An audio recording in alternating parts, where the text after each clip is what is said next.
Wait a minute, what am I doing?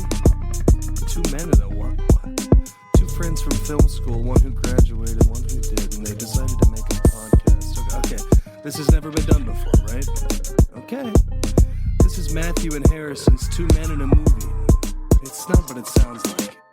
Welcome to the Two Men in a Movie podcast, where each week one man shows another man a movie he can't believe he hasn't seen. As always, I'm forgetting to do the intro for way too long. We're going to have to shuffle this around. Yeah, probably.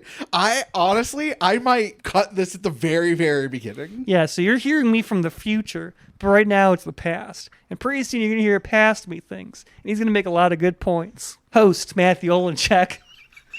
Joined as always by my Days of Future Past co-host, Harrison Poole. I'm so confused. How are you doing? I'm doing great. We're Tenant right now. We're Tenant, right? We are Inception. Okay, we have to stop talking for a second so we can get to the present. Yada, yada, yada. I think he's handsome. Though there were several sentences in between. Yeah, I'm implying a debate. No. I'm implying a debate that didn't happen, and then offering up a counterpoint to that debate anyone would agree with. So you read the statement, and since it's kind of like dissonant, it's hard to put together because it's not really following. You just go, well, yeah, he's handsome, and then they're agreeing with me. He's a handsome dude. Absolutely. That was never the argument. The argument is that it's weird to just have two pictures of a dude who you haven't spoken to in years. No, I've spoken to him. Okay. We talk. Fine, then. It's less weird. See, in my head, you hadn't spoken to him. No, I blew him kisses like less than 6 months ago. So you speak to him twice a year? No, more than that, but that was a video call. Oh, okay. That demanded to be pointed towards me so I could blow him kisses. Okay, well... Sam, he's bringing some class to this apartment. It's...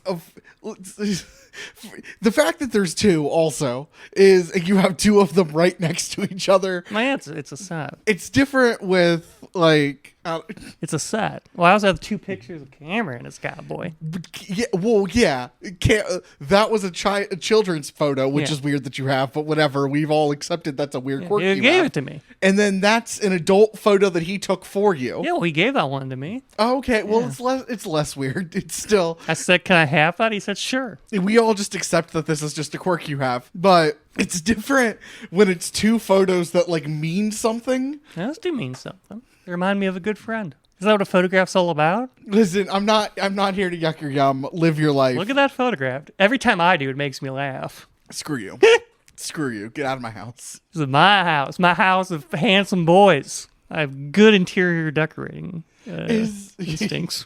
Okay. You're definitely a single man who lives a very single man interior decorating lifestyle. And you know what? When a woman comes here and says that that's pretty cool, she's the one. That's my St. Peter at the gate. You're all about women wanting to fix you. A woman should want to fix this. The art wall rules. The certificate of ordination. I think these things are arguably one of the few things about me that don't need to be fixed. Okay. I think it shows a healthy love of friends and friends. I don't really have any family up here, but... It's less weird if you were also in the photo with them. Like, it was like an event. It wasn't just like this dude took a selfie and you printed out the selfie and you bought a frame for the selfie. If I hang a Picasso up, I need to be in it? No, but that's a painting. A photograph is like... Those photographs were taken with the intention of being physical photographs. They weren't ripped from anything. They were intended to be printed out on pretty decent photo paper, actually. If that's true, yes, which I'm choosing to give you the benefit of the doubt, it's less weird. It's props. So he took these photos knowing that they were going to be framed on your wall. Not on my wall, no. But he knew that they were going to be in other people's hands. Okay. I'll let this one go. These are made as props for another friend who then I bartered, but is effectively a blow-up doll and a spooky Halloween coffin in exchange for these. See, I want to know why I'm like a monument man right now. Did you offer the barter? I said, can I have this photograph? And she said, no. I'm like, you can have the body. And she said, sure. I said, can I have this photograph? She went, no. I'm like, I'll give you the coffin. And she went, okay. So weird. It's, you know what? Live your life. I'm happy for you. Look, based on everything that's going on in my life, this is by far the most reasonable action anyone's taken. I agree. No, listen, graded on that curve, 100%. That's not a, that's a very low bar. I live in the sanctity of the sanctuary of God, which is the curve of everyone in my life, in which pretty much anything I do seems downright reasonable by comparison. I'm so well adjusted and like doing well in life. I'm like a guy in a Hallmark movie, just perfectly settled and normal. This is my Christmas obsession. Which is also weird, but we're not getting... We'll get into that in Christmas. Also... it's our most watched episode. Hell yeah. No, graded on a curve, you're basically well adjusted. I would argue not graded on a curve, you're doing pretty well. You're more financially stable than any of us. I mean, graded on my own curve of things I do, this is pretty tame, honestly. I think it's because it's so tame that it bothers me so much. I think the big stuff I just view as gigantic character flaws that I either have to accept or like attempt to change, and I'm too tired to attempt to change. This little stuff is just like bothersome. Like, I think it's charming. Let's look at him for guidance. He gives me power. He gives me strength. Some people, keep pictures of Jesus in their home. This is no different than having a picture of Christ on your wall. Yeah, it is different for so many reasons. Okay, well, he's not Middle Eastern. Okay, I'll give you that. He's not Middle Eastern. You know this person personally. And you know what? I'm sure if you ask a bunch of people, they have a very personal relationship with Christ. Sure, but he's not like a physical person they have met. If you're Catholic. Catholic have not met Jesus. He's physically in the church. They physically ate him. If you eat a person, you don't know them. I mean, how do you know someone? No, I'm saying, okay. He's not a physical person you have had a auditory conversation with. So they think less weird. Okay. People are just putting pictures of this Middle Eastern stranger on their wall. Listen, that was kind of the angle that I was going to take. But like, you're being an obtuse asshole right now. You're the one coming in here looking at my handsome men saying it's weird decorations. I think if they were different photos, it would bother me less. Those are really good ones. If they were more like cams, where they were like event photos, or if they were more like Brandon's in that it was a children's photo you found in a basement, it would bother me significantly less. It's the fact that it's just like a full frame close up of this dude's smile. Yeah, it's art. And then just a dude drinking Coke. That? No, he's eating a brownie. That's art. Oh, I can't see from this angle. Okay. That's art. Insane. This right here, what I've done, art. Okay. I'm making a statement. He's a handsome boy, and I want him on my wall. More power to you. Here, Taylor Swift. I'd bring it. I didn't think you would. I was gonna start this conversation with. I didn't think you were gonna be so entranced. Do you hear Taylor Swift finally got engaged? Yeah. Every Ohio outlet is like has the local angle of she's engaged to an Ohio man. I thought it was over after his Super Bowl loss because he was definitely gonna propose there. Was he? He was definitely gonna win and propose. That was his plan. Was he was gonna win and propose. Okay. And then they ran less yards than like I could in a football game. First off, you could run 0 yards. I could run in the span of the Super Bowl. If you take that period of time, you could run 0 yards. I could run more yards than that. You, as a singular person, could not run a single yard against a professional defense running the ball. Maybe if you... No, I'm just talking about the distance. Not the. It's like how the Super Bowl performance, all his walking back and forth, was like 5 times the disc, because like obviously everyone knows they're against big beefy boys. That's assumed, and still people were looking at it being like, holy fuck, they went nowhere. Okay, but in your argument, you're not playing in the game, are you? No. Okay. Because in my head, your argument was you could get the ball handed to you and run more than the I could Chiefs. probably go between their legs. You could not. There is the thing that bothers me about sports, or people who watch sports, is many of them think that they know how to play the game because they played it when they were 14.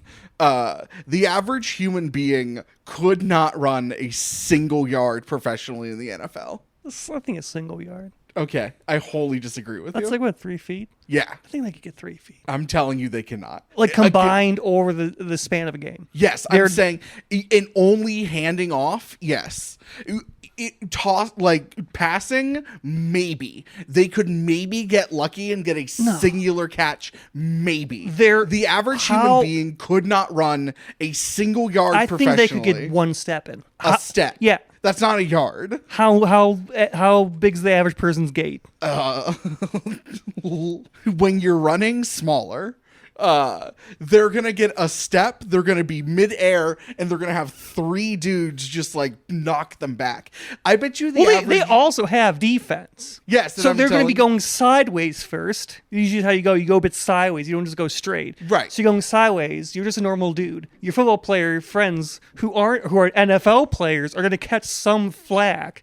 You're getting probably at least a foot sideways. That actually is more of a disadvantage against you, because if you're taking the position of one of the running back on the team, which gives the defensive team like an extra person. An average stride length for many runners is 2.5 to 3 feet. So they could get a step and then get knocked back. That's before a yard. The ball. 2 steps is definitely it's over a yard. We're not arguing.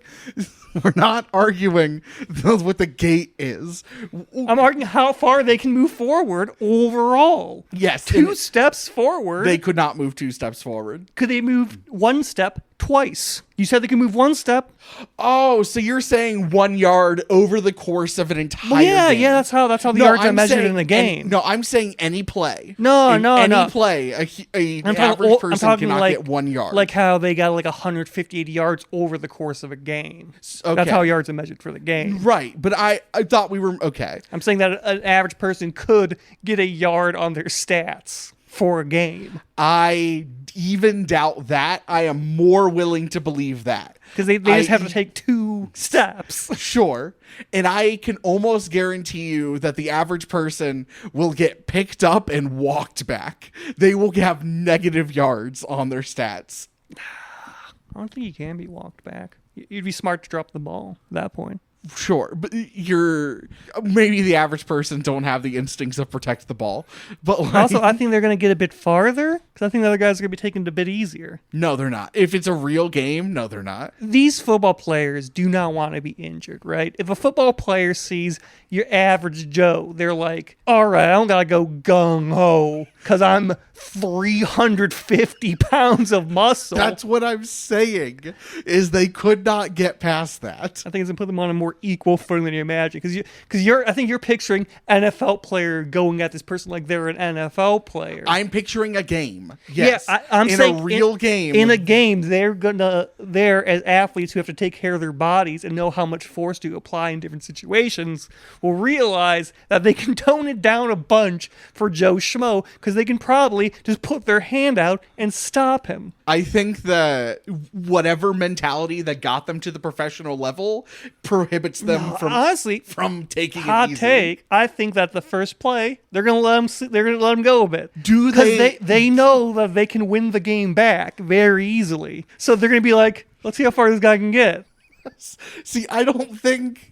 Imagine true. you are playing basketball at the park with your friends, right? Yes. All right. You're playing your best game, and then a little kid comes up and says, "Can I play?" You gonna fucking dunk on that kid? I wouldn't, but I am saying Michael Jordan would.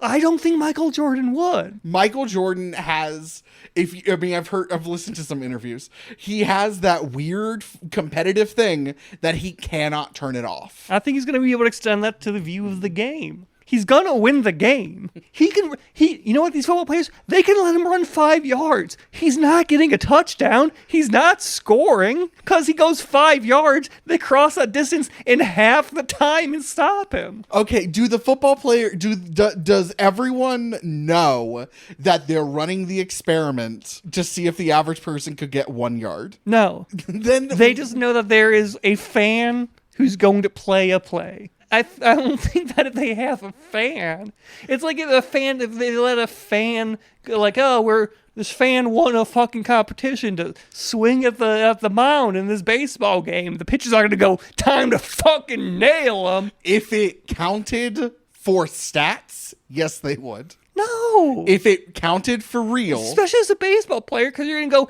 even if they hit that ball, they're not getting to first base. Baseball's an entirely different sport. I'm football.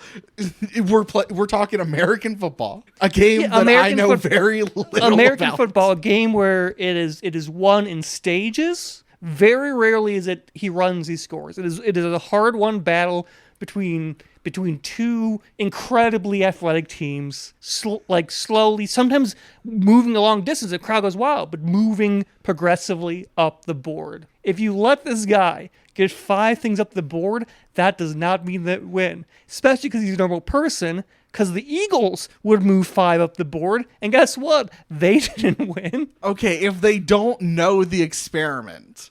I don't know. Does it count for the stats or not? That's does this thing go on their? It's not going to affect their stats.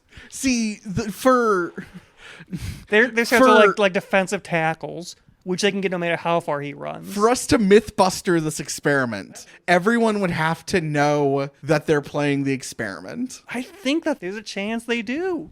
Depends not on if the defense. not if we're testing this experiment like you should actually test this experiment, in that everyone is aware that they're in the experiment. This isn't the NBA All-Star game where it doesn't count for stats. I think that having everyone on the experiment discredits the experiment, because then you suddenly have someone not acting like they would normally do in the situation. They are suddenly acting like, I need to stop him from progressing. That's what they would normally do in this situation. If it was a normal NFL player, but it's not. We need to see what they would do in a situation where it's just a guy. But where the guy it's just a man. Is acting like an NFL player. No, he's acting like a guy who likes NFL. No, but on the field in the game, he's acting as if he is a player on the team. Yeah, he's pretending is the word I would use. He's wearing pads which are far too big for him, because I don't think they have pads that would fit a normal Joe, a helmet, and a jersey that's too big. He looks much like a kid wearing their parents' clothes. And I'm saying, in an experiment where he would attempt to gain, the goal for him is to gain a yard. The goal for them is to stop him. If they both know their goals, and they both know they're taking it seriously. I don't think it's an oppositional experiment.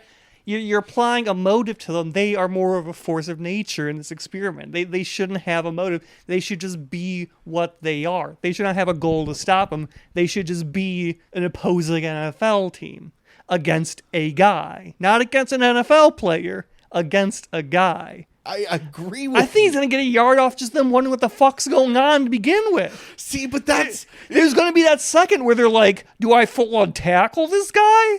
But then they're not playing the game as... See, they're playing the game exactly as they would if a man suddenly showed up who was just a dude and was given the ball. But they're not playing the game as if it's the game. Because then everything is graded on the curve. I was never saying that. My argument was never that a normal build human gets drafted onto an NFL team could get more yards. My argument is that an NFL a normal person could get a yard against an NFL team. Those are two different things. My argument is that a fan watching on the television who thinks that they know how to play the game. Yeah, that's your own annoyance of the people who thinks they know how to play the game. I'm just saying a person who suddenly goes on the field could get a yard. I'm not talking about people who think they know how to play the game. I don't deal with these people. I have no quorum with them. No, but I'm saying, okay. This is your bias of having to deal with these people. No, sure, but it's also like, if it's okay, that is, then we have two completely separate arguments. Because I said the argument was that he could just get a yard against an NFL people. I didn't say that a normal size, an NFL player who happens to be the size of a normal man can get a yard. I said a normal man can. He's not an NFL player. He's just a dude on the field who's brought on the field, given the ball, and told to run. He's not drafted. He's not an NFL player. They never draft him. He's like 190 pounds. That's my point. That was the entire point. No, of that was never my argument. argument. My argument was just that a normal guy could get a yard. Sure, in some like Make-A-Wish situation, probably. Just they brought their friend Joe on the field, gave him a ball, told him to run. That would okay. It's against rules. They're gonna get in a lot of fucking trouble for it. This isn't sanctioned. The crux of my argument was that the worst professional players are better than literally everyone who watches. Yeah, the game. obviously. So, like, Obviously, that's true. that was my. I was just saying that if you were to bring a person out, give them the ball, and have them run, they would. No, get a yard. I'm saying someone plays the game like it's a real game. Like they are one of the players. They're not one of the players. They are a They person. would not get a single yard. No one knows, because one of the players implies that the other team knows about this person, and he's like, "Oh yeah, that's Joe on the team. He weighs 190 pounds." No, this is them going, "Hang on, time out," and they grab someone from the stands, put a helmet on him, and give him the ball. So He's gonna get a yard, at least he's going to get at least 1 yard. sure, Thank in you. that situation, That was sure. it, yeah. No, In my original argument, before we divulged into a I was the one completely who brought up the separate- argument. You created your own argument. I was the one who brought up the topic. No, because I brought up the running. Because then you were like, "Oh," because I said I could do it. And you're like, "No, all right." And I said, because I could get more than that. And then you said, "No, well, it's like those people who always say that they know how to play NFL think they can do that." And then we started talking. Maybe. Okay. Yeah. Maybe. I don't know, dude. I'm glad we came to some. I don't know. There's famously that I forget what he was. What team he was on. I think he was white. But he's this basketball player who everyone's like, he's not good. And then he would invite people to beat him in basketball, and he would fucking trounce them. Yeah. Because the worst professional sports player is better than the best amateur. Okay. But anyways, this is a two-man movie podcast. Congratulations to Taylor Swift and Travis Kelce. That's what we're on. Okay. That's how You know, this the thing whole watching started. that was like, that's what we have these days. What? Like back before the Great Depression, back before everything went really bad for a while, and we had like a World War. You had like Flappers, the Roaring Twenties, the Jazz Age, steamboats. We have fucking celebrity news, labadoos, and laminated wood tables. I have no idea what that last one has to do with anything. Laminate wood tables? It's just this, like, because, like, the 20s had this great, like, the Art Deco movement. Sure. And all these art movements happening. And, like, our big architectural movement is Millennial gray? millennial gray, laminated wood tables. Let's take the things off the walls at TGIF Fridays. Because I'm not angry about the Cracker Barrel thing like other people are. I'm not like, ooh, it's woke. They should have left the barrel. I'm angry because it's minimalism. Yes, that's the thing that bothers me. Someone said that if you're going 70 miles an hour, you would not be able to tell the difference between that and Denny's. Nope. It's a stupid minimal. And then I saw an interior of the fucking restaurant that they're playing. And it's a fucking millennial gray, the laminated wood tables. I'm like, this sucks. It's a bit, this fucking design movement, which is going everywhere, like at Kendall, is fucking abysmal. And so we have to sit in our millennial gray Taco Bell, in which nothing feels like a Fiesta Friday, as like the world burns down around us. And I'm like, this fucking sucks. I did not work at Eastway when they did the remodel. I want to say that was my junior or senior year. Just visually, and maybe that kitchen is different. Maybe that kitchen is infinitely better. Just visually, Eastway's slicker. It's so much more boring than it used to be. Yeah. It used to like kind of I look think I've shown you the shitty. pictures, yeah, because I used to be there, and it's like, It kind of looked shitty, and it was really nice. It was cool. it feels like it's a thing. The basement of the student center, I feel like my freshman, sophomore year were the last times where it was still kind of gross and it had character and didn't. And Yeah, because it's kind of gross just because it's old. yeah, Because like it was grungy and punk rock.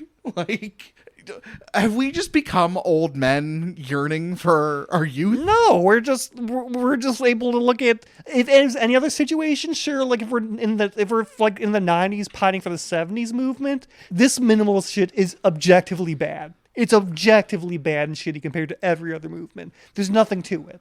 It is removing all character from everything. Yes. I think the thing that makes me angriest about capitalistic hell is that it's boring. And like I always say that like capitalism's never been great, but at least in the 20s they built libraries and there was a glitz to it. Mm-hmm. There was something. There was bread and circuses. And now we have a fucking, I'm not even sure what the shape's called, like a shitty hexagon that says Cracker Barrel. Yeah. Carnegie built like concert halls and libraries and like, listen, he's an evil bastard who deserved to die, but like he did something with his wealth. I think it's because a lot of those people came up from being poor in that age. Sure. So they had some connection to it. Yeah. Because they're doing evil things, but they're not but they're not raised from wealth, right? Where they have no concept, and also, like, obviously, no capitalist that gets that rich works for it. Really, sure. Carnegie worked more, yeah, than anyone in Silicon Valley ever has.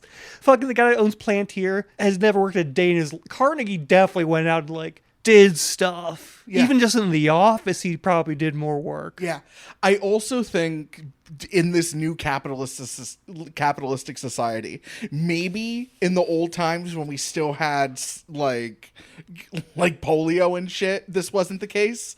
But people who say money doesn't fix all your problems are fucking lying. Yeah, money.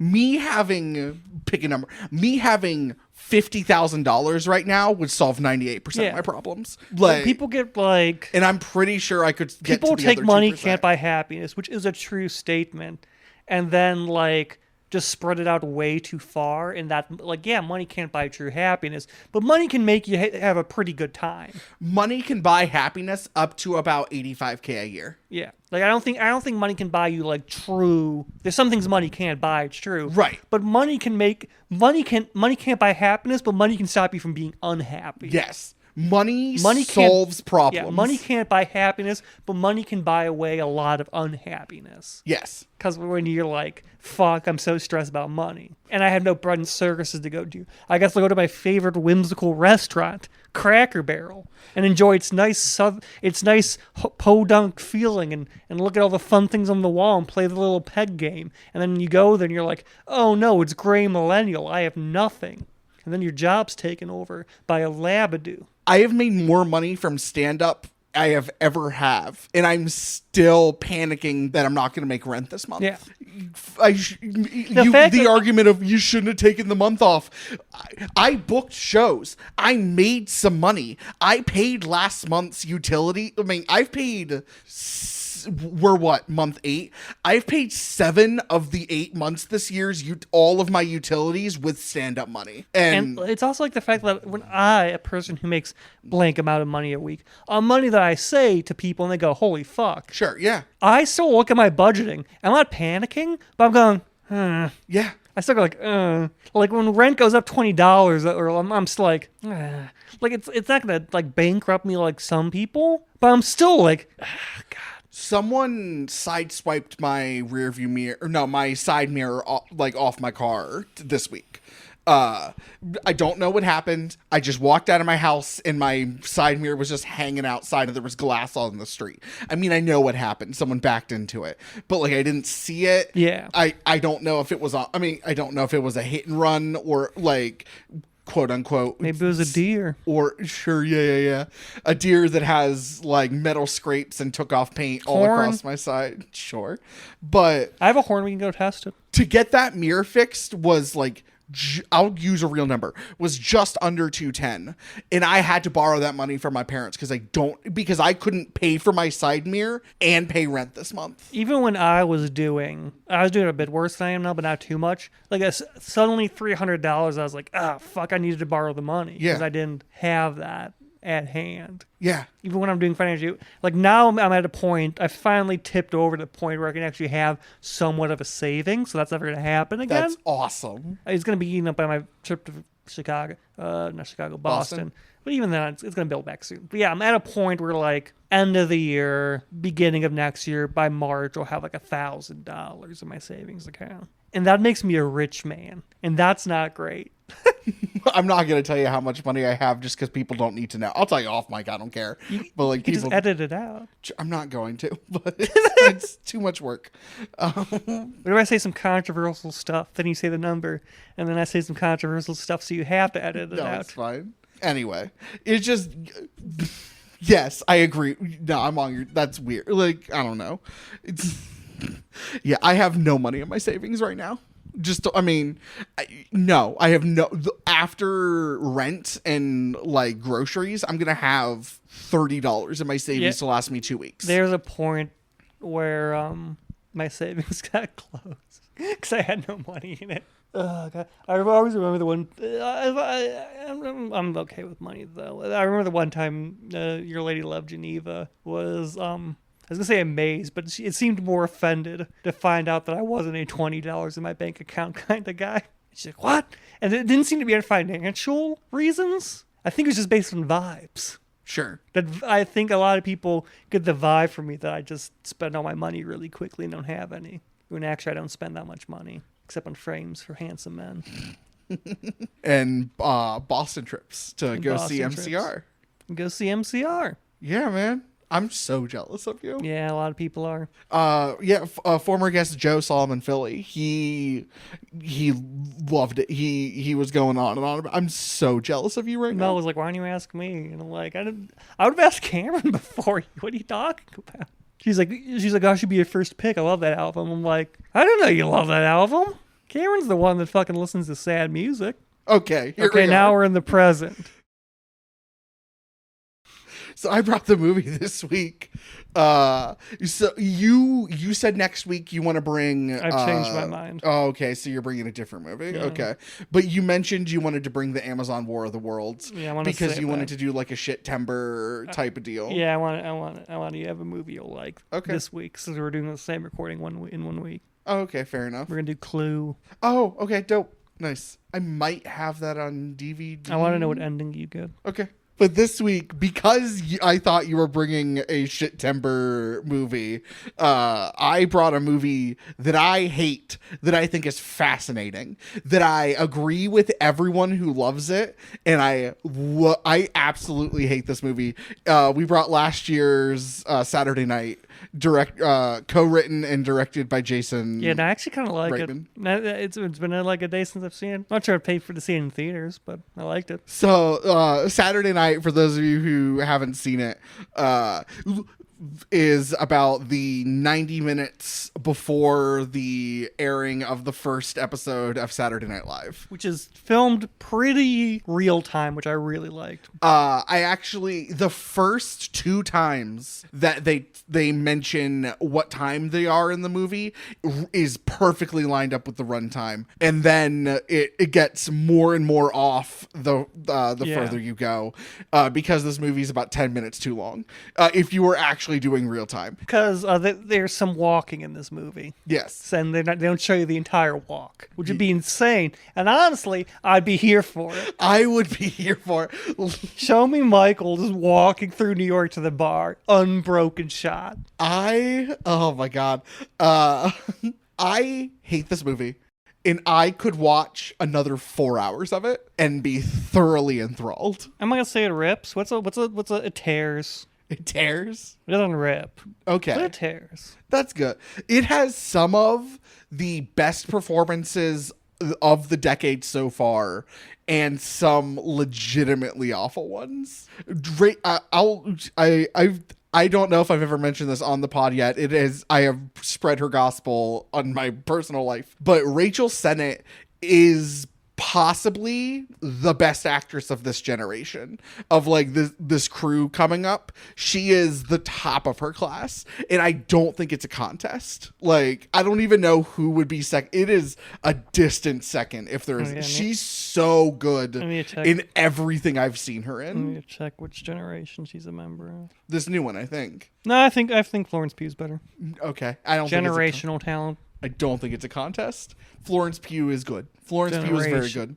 I disagree. 20 years from now, or 30 years from now, realistically, when there's like a book on film and it has like a section on this time period, I think it's going to mention Florence Pugh. It's not going to mention her. I think if only on mainstream film, sure. If she was a huge part of the independent, of like the Sundance scene of the last like 5 years, yeah, I don't think it's a contest. I think Rachel Sennett blows Florence Pugh out of the water. Mm-hmm. Florence Pugh also excellent at her job.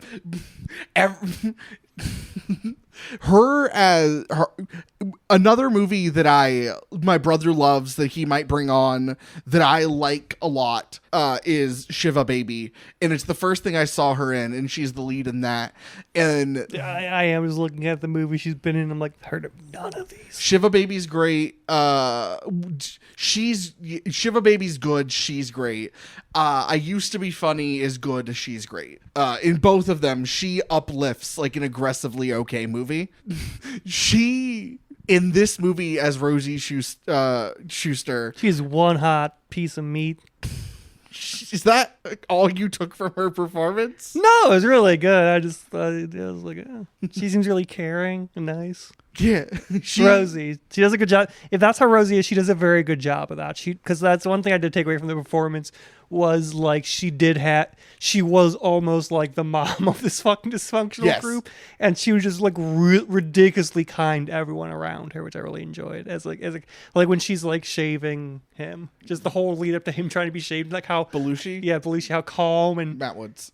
How well she is with him and dealing with him. I'm like, that's a nice woman right there. I think my actual thought process was, what a nice woman. Hot piece of meat. Like, that's my thought process. It's insane. It's so... And then we saw her do more creative stuff. I'm like, and a great writer to boot. Okay. At least there was more. Yeah, there's more, but I'm watching the movie in linear time. I'm like, oh, look at her. She's dealing with a hard to deal. She's doing really good. She's someone who's good with people and very kind to them, and especially, artist people who are hard to deal with. Yeah. She's hot. Oh, good writer. Yeah, I mean, good on me for not like putting physical looks first. 100%. You should be proud of me. She is the best performance in this movie, bar none. It is not a contest. There are generational performances. Woods? Matt Woods is good. I think he's up there. I think Corey Michael Smith as Chevy does a better job than Matt Woods does as Belushi. But this is just what personal tasting. But like, I think there's less you have to do to be a good Chevy Chase. I disagree. I think there's more you gotta do to be a good Chevy Chase. Corey Michael Smith did the impossible and made me understand what was charming about Chevy Chase, because I have never once found him charming in anything. Like, I don't like him as an actor. I think he's smarmy and annoying, and everything I've seen him like later in life, he's just playing a version of himself. He's not even doing it. It's just, I've never liked him. He's never been one of my guys. I've seen old SNL bits and he's always the weakest part. And like, Corey Michael Smith in this movie is charming. And I was like, oh, he can turn it on when he needed to. It's just never done it for me. I guess I just view Buscemi as a more dimensional person. What do you mean? I'm envisioning a bee in my mind while I do this. Yeah, like a bee costume? Yeah, like I'm so say in my head, as I make this hand motion forming him. It is him in the bee costume. It's a thing with like a narcissist, how they have less dimensions to them often. And like sociopaths and stuff, there's less dimensions to the personality of it. There's less richness. Sure, that's fair, I guess. We'll talk more about like other great performances. Do we want to just right out the gate? Willem Dafoe and J.K. Simmons suck in this movie. I think they're okay, and I think it's entirely Jason Reitman's fault. I think they're okay. Okay. I don't think it's like one of their great performances, but I think it's an adequate performance. I think Willem Dafoe feels like he was given no direction. He was let out to dry, and was making it up as he went, and like there was no through line, and no, he felt to me, he crossed the line as too cartoony in a like when the world around you was already like self-indulgent and semi-cartoony.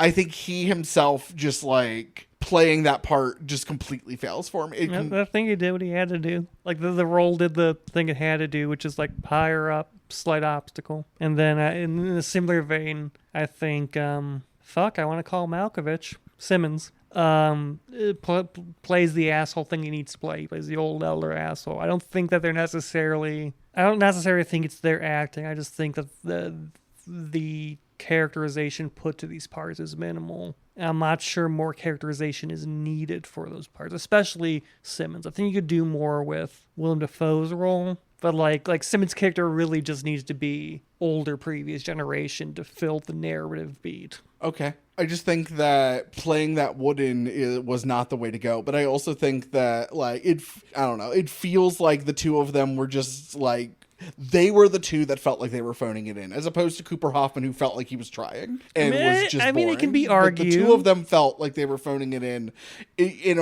a way that, like, this movie requires every person to give their A game for it to work.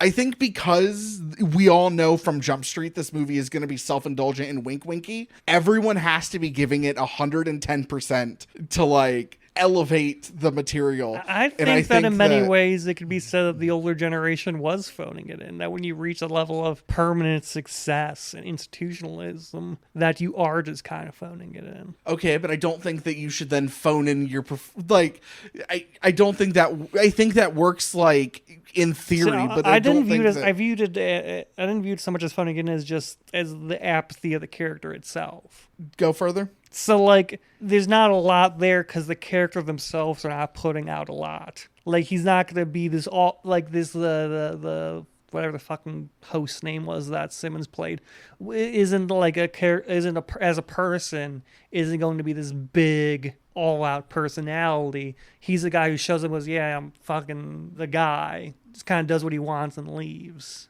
Like, I think there's more criticisms made of Defoe's performance than Simmons. Yeah. I'm not saying this applies to Simmons, or this applies to Defoe. I'm saying specifically about Simmons' character. Okay, I'm sure. I think Defoe is just, like, varying wildly and was, like, given no consistent through line.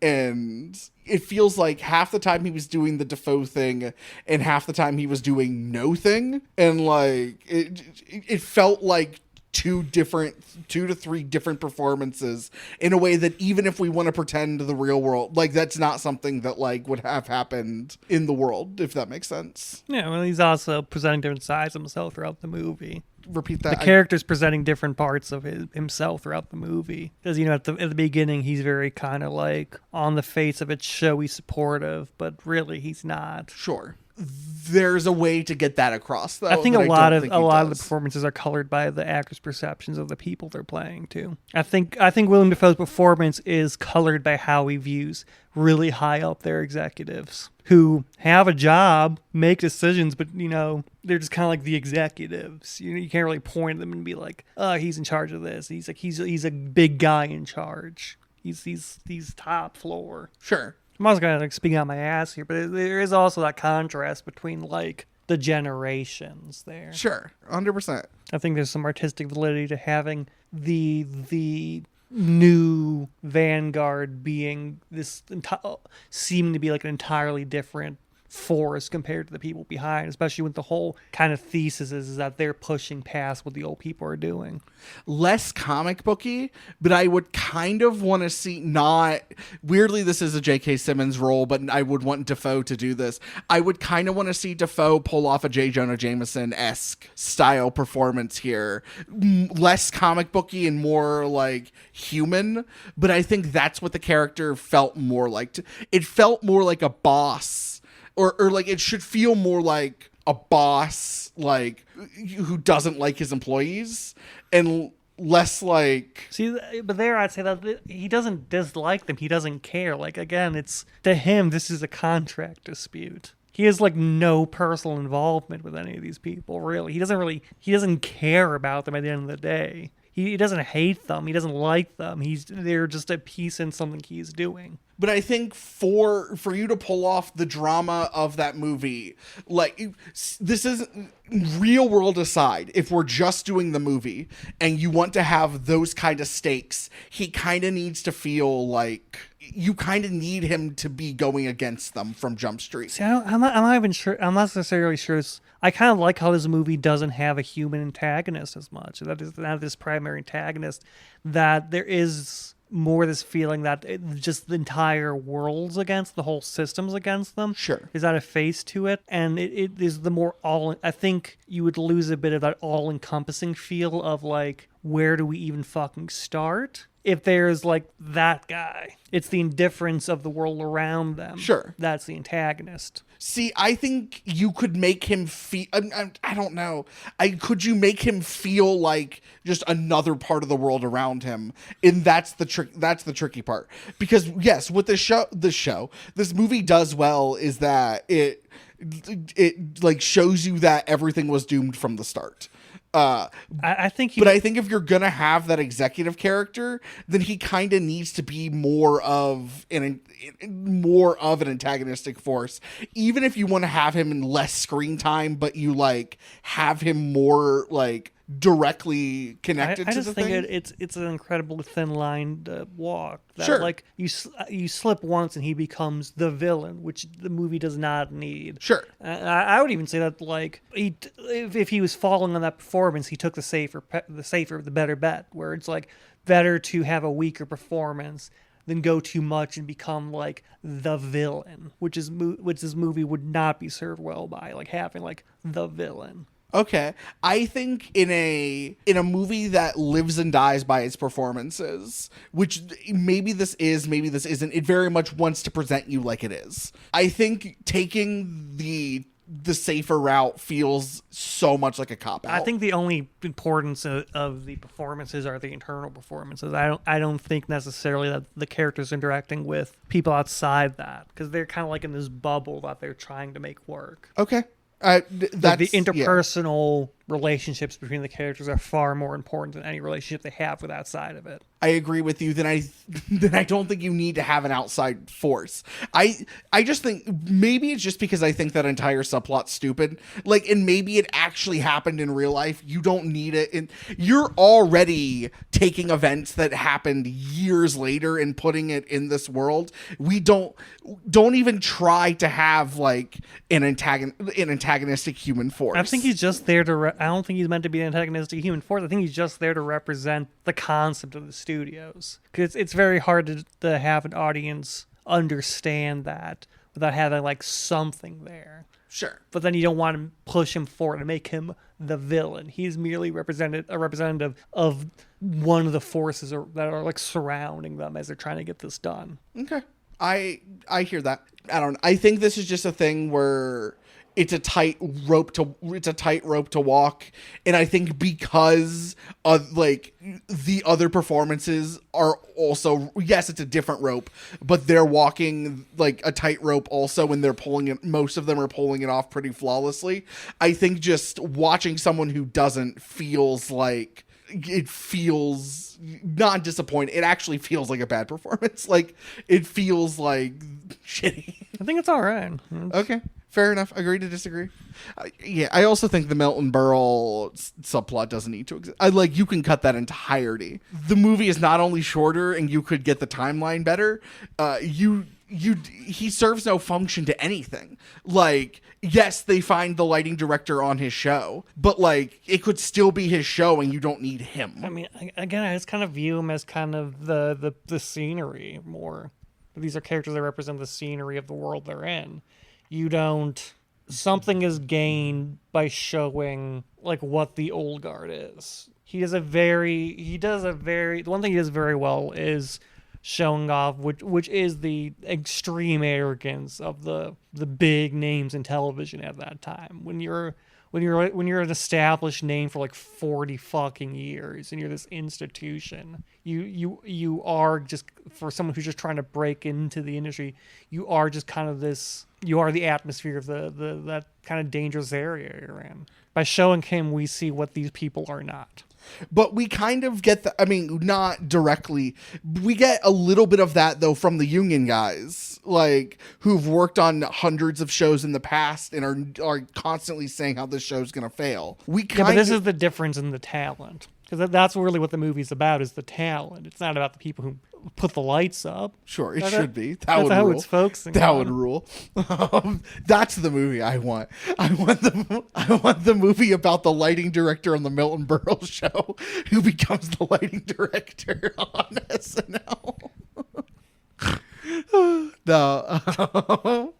My biggest issue with this movie. So I'm trying to imagine. I never did the lights, but it sounds like I'm imagining half a movie of him going, all right, turn the boom on. All right, we're switching to that. And he's like, want to join my show? Okay, we're turning the boom on. All right, switch to that. Because his day-to-day doesn't change that much. Sure. I think I mentioned earlier, we'll get to my issues with the movie, which is mainly just one issue. It's one issue that happens over and over and over again, in that it's too self-indulgent and it's wink, wink, nudge, nudge the entire movie. I don't know how else you would do it. I don't like it. Even kind of. I saw it as kind of pretentious. I didn't pick up on it as much as you did, and I think that's because I'm not a comedian. Yeah, this movie is so self-indulgent. I think that this movie suffers a lot in your viewing is that you are a comedian. Maybe. I think that for the majority of people who aren't comedians, they're not going to have a lot of that problem, if at all. Maybe. I am totally willing to concede it's like that. It's like if we saw your imaginary movie with the lighting people, the average person is going to have a much easier time watching that movie than me or you. That's totally fair. Or if they made a movie about our class in college. Yeah. The average person is going to have a lot easier time watching that than us, because we're going to be like, it's self-indulgent. Yeah. They went too hard on that plot point. There's one... When you know how the sausage is made... Yeah. And they show you making the sausage. There's one scene. It's like when we walk into a Sheetz. The average person at Sheetz watching someone be slow in an order is like, oh, he's slow in an order. Whereas like when I walk into a Sheetz and I watch someone being slow in the order, I'm like, fucking just go. Just go. Like I know exactly how I would do it, so it bothers you. There's one scene in Cooper Hoffman, this entire movie is wooden. Of the quote unquote main cat. Which one does he play? He plays the in-between, who's trying to sell the Polaroid. Polaroids. Yeah, the I forget, Polaroid Dave something maybe. Executive. The suit, but not executive. He's like pseudo. A wannabe suit, the worst kind of all. Yeah, he's so boring to me in this movie. He's giving nothing. I don't like it. It's not even bad. It's just it worked boring. for me because like I acknowledge it's kind of boring. But every time he showed up, I feel like I was getting the exact experience I would have if I was in this situation and he showed up. Where I'm like, I don't care. Everything's falling apart. I've lost Buscemi. I don't care about the Polaroid, man. There's the scene that takes place in the stairwell when Lauren is when it's the I know he's like this chaos made from nothing of 20-year-olds like this counterculture revolution made from 20-year-olds. Did you really think that they were gonna let this happen? Are you that arrogant? That whole speech, I'm just like, no. See, like, my counterpoint to that. Pretentious. My counterpoint to that. If you were in that situation, wouldn't you feel the same way if that guy was saying that thing to you? I'm not sure if it's purposeful. It was purposeful, but it's very evocative of being in that situation where he's giving that speech. I'm having the same annoyance. Yeah. That I feel like if I'm trying to hold the show together, and he gives me this speech, I'm like, I don't care. But from the outside, knowing that SNL lasts 50 years, that whole speech of like, this was never going to happen. And like, did you really think they were going to let this happen? We're going to start the revolution. Do you really think you're going to start the revolution, man? And honestly, I think it might have been kind of intentional because like, if it were meant to be like this is supposed to actually be what he's saying is supposed to mean something, sure, you would have some moment of like massive transformation in the character of Michael Lauren, which you do not have. Lauren Michaels goes, I gotta work on the show, and walks off, which is how it would play if a guy came up to you and annoyingly said this to you and you're like, I don't care. And like immediately afterwards, I think pointing to the thing that maybe has been intentional, we don't have a big transformative like realization. He just immediately goes and starts working getting the show together. That to me, there are other moments, but that to me is the worst of like this movie thinks it's so like, because they're talking about SNL in the past and they're going to talk about it like it's a revolution, man. And it's like, bro, it's a sketch show. I'm not saying it didn't blow up, and I'm not saying it was a counterculture revolution. It was. It was a sketch. It was a sketch show. Like, relax. I think that hurts more if you're a current SNL member and you watch him say that and you're like, where Where are we?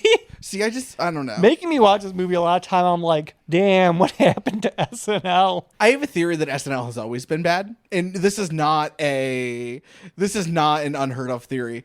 I think everyone's favorite era of SNL, generally speaking, is the era that they grew up watching. I think every episode of SNL has 2 great sketches, 2 absolute dog shit sketches, and then a handful of okay sketches.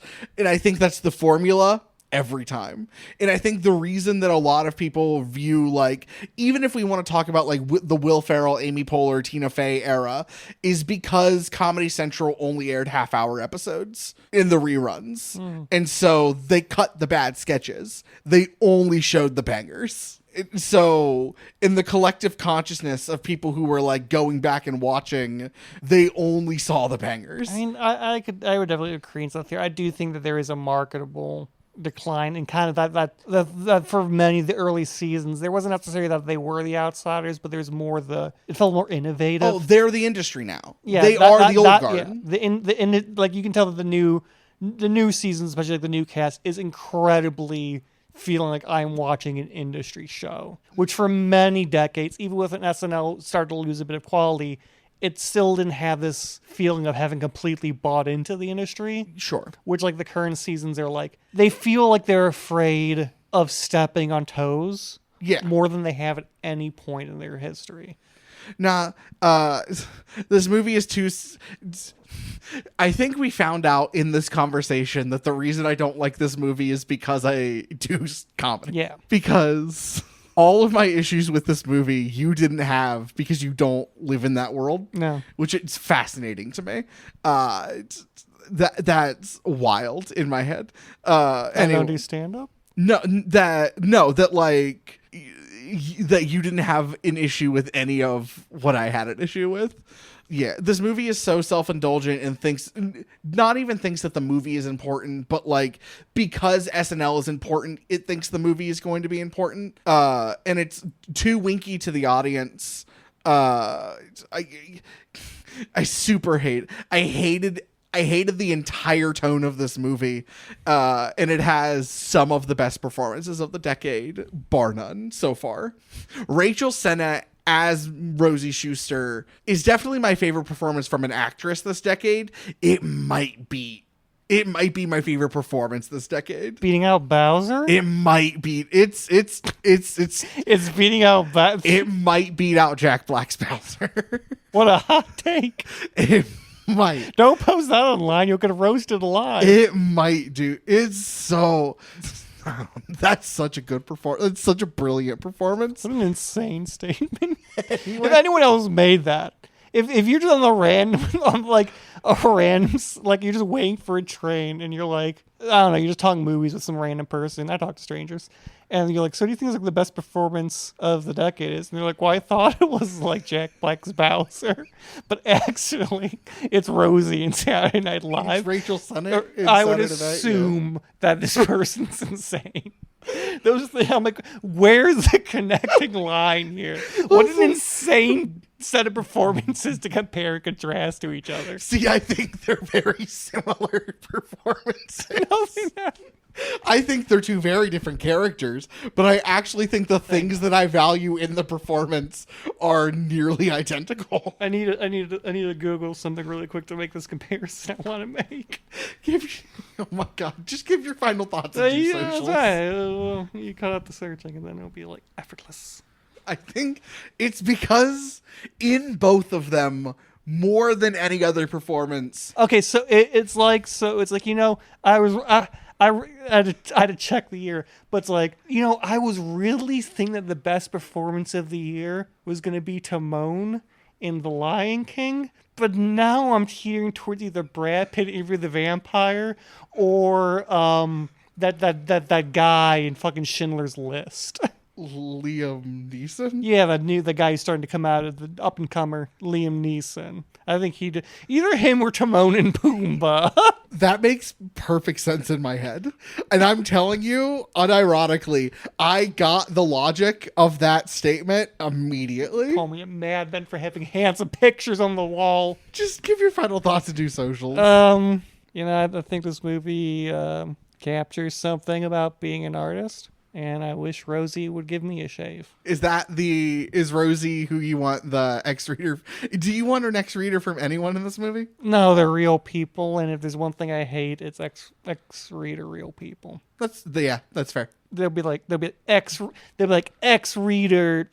fucking, I mean, to show how much I hated it, I've seen like X-reader Florence Pugh's, and I'm like, what the fuck? That's a real person. It's fucking... That's insane and upsettingly parasocial, and they should be locked up. Like characters is one thing, but like, cause there's a finite to them.